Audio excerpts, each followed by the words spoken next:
Hello les gars, j'espère que vous allez bien. Aujourd'hui on se retrouve pour une vidéo que j'ai vue sur la chaîne d'Enjoy Phoenix et je me suis dit que ce serait une bonne idée que j'en parle moi aussi sur ma chaîne parce que comme vous le savez, j'aime partager mes expériences, qu'elles soient bonnes ou mauvaises, et je pense que l'alcool c'est vraiment un sujet chez moi qui est assez important étant donné que j'ai très mal géré ma consommation d'alcool de mes 16 à mes 21 ans, donc c'est pour ça qu'il faut que je vous en parle aujourd'hui. Je sais que cette vidéo se veut un peu moralisatrice, pourtant ce n'est pas le cas. Je veux pas vous dire d'arrêter l'alcool et d'arrêter de boire, etc. Tout ce que je veux vous dire, c'est que l'abus d'alcool est dangereux pour la santé et c'est à consommer avec modération. Je pense que vous le savez, mais là, plus que jamais, vous allez voir que c'est une vérité. J'aimerais également faire un petit disclaimer pour les personnes qui sont hémétophobes. Il y a peut-être des moments de cette vidéo où je vais parler de vomi. Désolée d'avance. Donc déjà, première chose à savoir, c'est que j'avais vraiment réellement bu avant mes 16 ans. Avant, par exemple, j'avais pour habitude de boire une coupe de champagne à Noël, etc. Mais jamais je m'étais mis une grosse cuite. Ma première grosse cuite, c'était vraiment à 16 ans. À ce moment-là, j'étais en voyage d'études avec ma classe, on était à Rome. Évidemment, j'étais très contente de pouvoir tester parce que j'avais jamais bu de vodka avant, ou alors j'en avais bu quelques verres, mais je m'étais jamais mis de murge avec. Et à Rome, c'est vraiment la fois où j'ai pris ma première cuite et je l'ai assez mal vécu. Premièrement parce que déjà, je buvais pas de vodka habituellement. Donc là, on était 3 à teaser une bouteille de vodka entière, donc forcément, ça a un peu mal fini.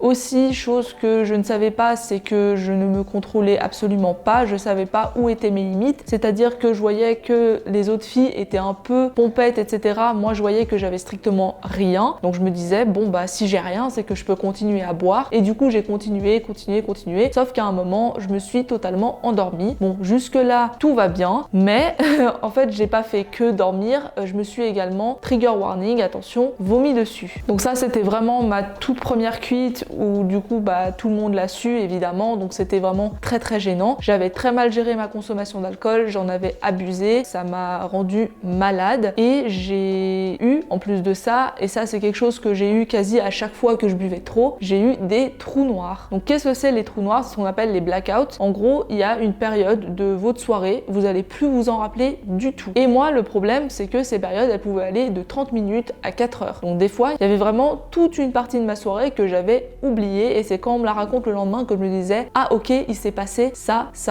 Mais il y a vraiment plein de fois où c'est des gens qui m'ont raconté ce que j'ai fait pendant la soirée parce que j'étais incapable de m'en rappeler. Donc voilà, ça c'était ma première cuite, mais je pensais pas en fait que ça allait dégénérer à ce point parce que par la suite j'ai fait également un coma éthylique, donc c'était il me semble l'année d'après. Ce qui s'est passé, c'est que j'étais en séjour linguistique à Malte et dans la petite rue où j'étais il y avait plein de bars, plein de boîtes, et en plus de ça on payait pas l'entrée, donc ça c'était très bien. T'arrivais, tu prenais ton verre, tu partais, nanana. Les gens ils distribuaient des petites cartes pour avoir des shots gratuits, carrément je les ramassais par terre parce qu'il y a plein de gens qui les jetaient pour pouvoir teaser un maximum. Donc voilà, très grosse erreur. Il y a des fois où j'avais bu beaucoup et je me rappelais pas de certaines parties de ma soirée, j'avais fait des trucs gênants, mais le plus gros événement c'était vraiment 2 jours avant mon départ. Donc ce qu'on a fait, c'est qu'on était allé avec un groupe de Français dans un bar à shots et on avait pris je sais pas combien de shots de tequila, puis on est allé acheter de la tease. Donc on avait de la vodka, du Jack, du Captain, enfin on avait plein d'alcools différents et on est allé se poser à la plage. Je voyais que contrairement aux autres personnes, moi j'étais pas bourrée, franchement ça allait, je voyais que les autres commençaient un peu à être pompettes et moi j'avais rien. Donc qu'est-ce que j'ai fait? J'ai bu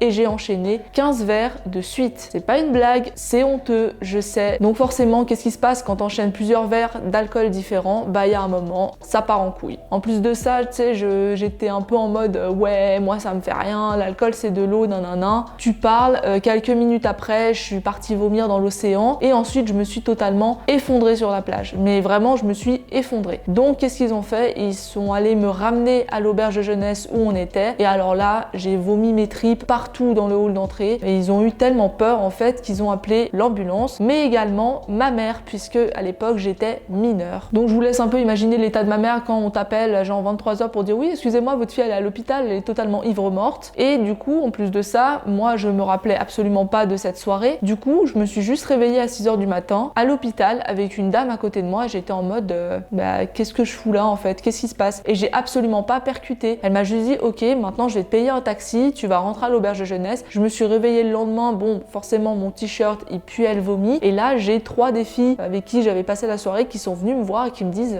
meuf ça va? va. Et j'étais vraiment en mode ouais, ça va, je suis un peu perdue, je sais pas trop ce qui s'est passé, mais oui, ça va. Enfin, forcément, j'avais tellement vomi la veille et on m'avait fait des perfusions, etc. Forcément, j'avais pas la gueule de bois, mais je me rappelais absolument de rien. Et j'étais vraiment en mode super gênée parce que tout le monde m'a vue dans la résidence. C'était même pas genre 2-3 personnes qui m'ont amenée, tout le monde m'a vue. Je suis allée à l'école le lendemain, il y a tout le monde qui me regardait, même la directrice, elle m'a dit toi, tu vas aller payer tes frais d'hôpital là parce que tu vas pas t'en tirer comme ça gratuitement. Donc tu vas pas en cours aujourd'hui, t'es excusé, va à l'hôpital, va payer tes frais. Donc voilà, j'en ai eu pour 120 €, je crois, quelque chose comme ça. J'étais deg parce que j'ai pas pu aller nager avec les dauphins, mais bon bah tant pis, hein, j'avais qu'à pas me mettre une murge comme ça. Et quand je suis rentrée, ma mère m'en voulait énormément. Et bah évidemment, j'avais honte. Mais ce qui était encore plus gênant, c'est que t'as des membres de ma famille qui m'ont carrément dit écoute Delphine, si t'es alcoolique, on peut en parler. Et j'étais en mode je ne suis pas alcoolique, j'ai juste un problème de dépendance. Bon alors oui, dit comme ça, on dirait que je suis une alcoolique, mais pas du tout parce que j'ai jamais bu chez moi toute seule. La seule chose que je faisais, c'était boire en soirée et je voulais être aussi bourrée que les autres, mais comme je connaissais pas mes limites, j'enchaînais totalement les verres et je finissais dans des états lamentables alors que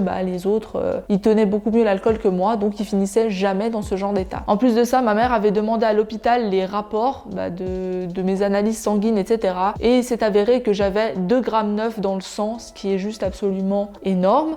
J'étais très fine, je pesais 51 kg à l'époque, j'avais 17 ans, voilà, j'étais mineure, j'étais toute jeune, toute fine, et je me retrouve avec quasi 3 grammes dans le sang. J'aurais pu y passer, j'aurais pu y laisser un rein, enfin bon bref. Heureusement que j'étais pas toute seule ce soir-là parce que je sais pas ce qui me serait arrivé vraiment. Je me serais réveillée peut-être dans un endroit où je savais même pas où j'étais, enfin bon bref. Du coup j'ai eu vraiment super peur et pour mon anniversaire qui était genre un mois plus tard, et j'ai rien bu du tout, peut-être juste une bière. Bon déjà j'avais peur pour mon appartement, mais bref, j'ai quasi pas bu parce que j'avais peur. Les autres soirées que je faisais avec mes potes, je buvais quasi pas parce que pareil, j'avais peur. Et évidemment, le 31 décembre 2015, rebelote. Je me suis dit, allez, nouvel an, je vais à Lausanne, dans une boîte que je connais pas en plus. J'ai le droit de m'accorder quelques verres, j'ai payé pour une table, donc j'ai payé aussi pour l'alcool qui va avec. Donc moi, je vais pas juste aller en boîte pour payer une table et ne rien toucher du tout. Donc du coup, j'ai bu peut-être genre 2-3 verres de vodka et en fait, je sais pas trop ce qui s'est passé. J'ai bu mes verres de vodka, ensuite il y a eu le décompte. Bonne année, champagne, j'ai bu 2 coupes et je ne me souviens plus de rien. Je me réveille simplement le lendemain, j'ouvre les yeux, c'est genre 8h15, je suis à l'hôpital et la première chose que je me dis c'est oh putain, pas encore quoi. Dis-moi pas que j'ai fait de la merde hier et que je me retrouve à l'hôpital.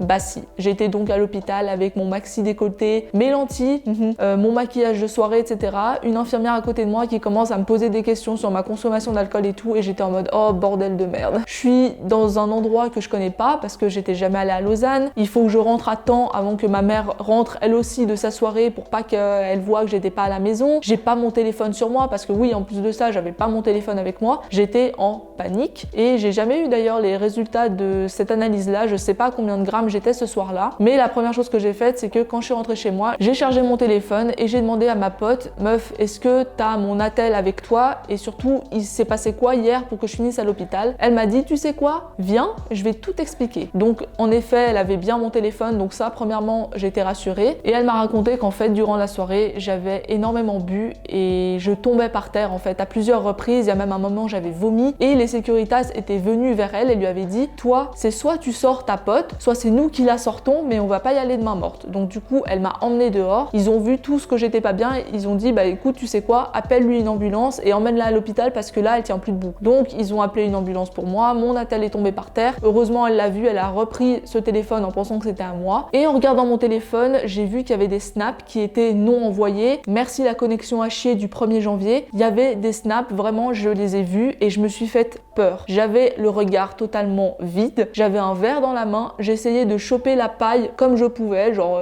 j'essayais de la choper, je sais pas trop où dans le verre. Et il y avait écrit ceci sur le snap. Voilà. J'essayais d'écrire comme je pouvais, mais j'y arrivais pas. J'étais totalement pétée et ça se voyait dans mes yeux. Je me suis vraiment fait peur quand j'ai vu ça. Et j'étais très contente que ce snap ne se soit pas envoyé parce que c'était déjà assez gênant en fait, et heureusement qu'il s'est pas envoyé. Mais voilà, j'ai fait donc 2 comas éthyliques en l'espace de quelques mois. C'est très grave. Déjà, faire un coma éthylique, c'est... voilà. En faire 2, c'est vraiment très grave, et j'ai très mal géré ma consommation d'alcool, encore une fois, parce que ça, c'est un très gros problème que j'ai. Je n'aime pas l'alcool en fait. J'aime pas ça. L'alcool fort, je trouve ça dégueulasse. La tequila, la vodka, je peux plus. Mais quand je commence à boire, je finis les verres des autres. Ça, c'est un truc maintenant que je gère beaucoup mieux, déjà parce que je bois plus d'alcool fort. Donc tant mieux, parce que là, moi, je sais pas trop dans quel état il est mon foie. Je crois que ça va. J'ai de la chance. Il y a des gens, leur foie, il est totalement niqué à cet âge-là. Après, concernant les trous noirs, je sais que j'en ai fait aussi quand j'étais juste pompette joyeuse, mais ce trou noir-là, il a duré peut-être genre 30 minutes. Mais voilà, juste pour vous dire que des fois, il n'y a pas besoin d'être totalement ivre pour avoir des trous noirs, et des fois, tu peux être totalement ivre et pas en avoir. Mais bon, ça dépend totalement. Et ça s'est passé encore une soirée d'après, donc comme quoi je n'ai pas appris de mon erreur. On était avec une pote à son école parce qu'il faisait une soirée camping avant la rentrée, donc ça c'était cool et tout. Et en fait, j'ai encore une fois enchaîné les verres. J'ai pas fait attention,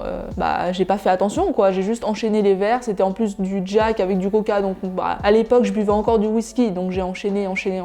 Et je sais plus ce qui s'est passé. Voilà, je me rappelle qu'on a vu un de ses potes, et après, aucune idée de ce qui s'est passé, et je me rappelle juste du moment où elle m'a mis les doigts dans la gorge pour que je vomisse. Et je crois que à partir de cette soirée-là, j'ai commencé à plus me calmer et j'ai eu moins de trous noirs. Je buvais mais assez raisonnablement, genre c'est en mode ouais, je suis pompette joyeuse. Vraiment, j'essaie de rester au stade pompette joyeuse, et maintenant je bois des cocktails, genre des mojitos, des trucs comme ça, et du rosé, du café de Paris. Je bois vraiment que des alcools doux parce que je vous jure que je ne peux plus boire de vodka, de tequila, etc. Ça me dégoûte. Quand j'étais à Auckland, la dernière fois où j'ai vraiment vomi à cause de l'alcool, c'était il y a 2 ans très exactement. On avait bu des shots de vodka avec un pote, c'était de la vodka pure, et en fait c'était pas parce que j'étais bourrée que j'ai vomi, c'est vraiment le goût. En fait ça a tout refait sortir, mais je n'ai plus rien à cause de l'alcool. Je crois qu'il y avait des soirées où j'étais pompette et tout, et on s'est trop marré avec mes potes, mais il y a plus de soirées où vraiment j'ai eu des trous noirs de je sais pas combien de minutes, où j'étais tellement pétée que je sais même pas comment je suis rentrée chez moi, où je suis tombée par terre, où j'ai vomi mes tripes. Ça, il n'y a plus eu. Enfin, c'est bien à genre 23 ans de te rendre compte comment tu dois boire alors que ça fait 7 ans que tu fais de la merde avec l'alcool. Tant mieux. Donc voilà, désolée, cette vidéo était un petit peu longue, je crois. Je sais pas combien de minutes elle fait, mais bon, on verra bien au montage. Je veux encore une fois pas vous dire arrêtez l'alcool, buvez pas, vous bourrez pas la gueule, c'est pas bien,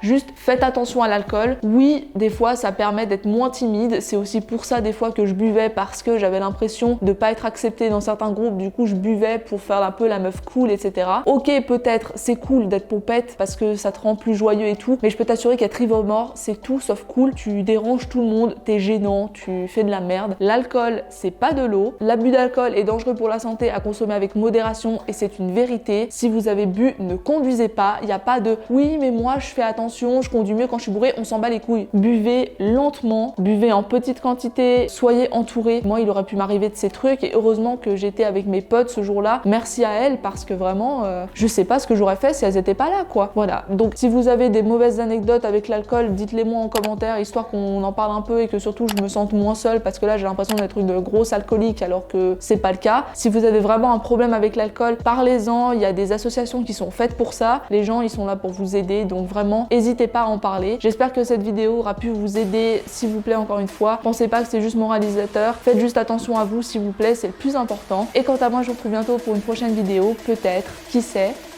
Ciao!